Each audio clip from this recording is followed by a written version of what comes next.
এক যুবক হঠাৎ করেই তার জীবনে একটা পরিবর্তন আসলো। আল্লাহ হেদায়েত দিলেন, মুখে দাড়ি রাখলেন, মাথায় টুপি দিয়ে নামাজ পড়া শুরু করেছেন। কিন্তু এই ছেলেটার সাথে একটা মেয়ের একটা রিলেশন ছিল। বেয়াদবি মাফ করবেন, বোঝার জন্য বলছি।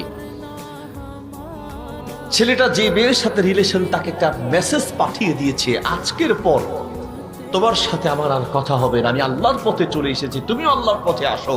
আল্লাহ যদি আমাদের তাকদীরে বিবাহ লিখে থাকে তাহলে হালাল ভাবে আমাদের সম্পর্ক হবে। বলেই নাম্বার ব্লক করে সিম পাল্টিয়ে আল্লাহর পথে চলা শুরু করেছে। মেয়েটা তাকে খুঁজে সাক্ষাৎ করার কোনো সুযোগ পায় না।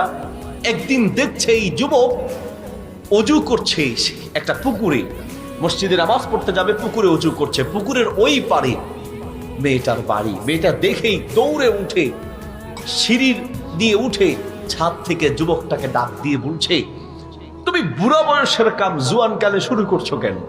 তার মানে দাড়ি রাখবা, অজু করবা, নামাজ পড়বা, তওবা করে ভালো হয়ে যাবা, এটা তো হচ্ছে বুড়া বয়সের কাম।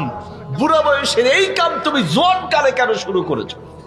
আমাদের অনেক তরুণ যুবক দেখবেন একটু দাড়ি রাখা শুরু করলে আশেপাশের যুবকরা মিলে তাকে তিরস্কার করে, অপমান করে। আর এটার নাম দিয়েছে একটু ফান করলাম, আমার হাতে হুজুর হইছে, এভাবে তিরস্কার করো, হাতে নামাজি হইছে, হাতে হুজুর হইছে, হাতে মোল্লা হইছে। আল্লাহ মাফ করুন, এইভাবে তিরস্কার তুচ্ছ তাচ্ছিল্য করছেন। মনে রাখবেন, আপনার কোনো তুচ্ছ তাচ্ছিল্য, তিরস্কার আর ফানের কারণে কোনো তরুণ আর যুবক যদি ইসলাম থেকে দূরে সরে যায়, আল্লাহর গজবে পড়তে হবে, ঠিক কিনা? মেয়েটা ডাক দিয়ে বলছে, বুড়া বয়সের কাম তুমি জোয়ানকালে শুরু করছো কেন?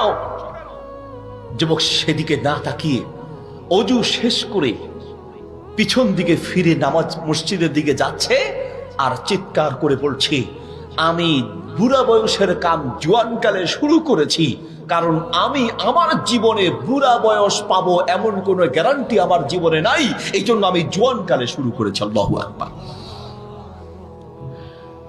আমরা যারা তরুণ যুবকরা মনে করছি বয়স এখনো আছে, তোমার মতো কত তরুণ আর যুবক হসপিটালের বিছানায় ছটপট করছে, ঠিক কিনা? ঠিক যেই মুহূর্তে আমি কথা বলছি আর আপনি কথা শুনছেন, ঠিক এই মুহূর্তে পৃথিবীর কত তরুণ যুবক অ্যাক্সিডেন্ট করে হসপিটালের বিছানায় অপারেশন থিয়েটারে আছে। কত তরুণ যুবক অ্যাক্সিডেন্ট করে লাশ রাস্তার পাশে পড়ে আছে। মৃত্যুর কোনো নির্ধারিত সময় নেই।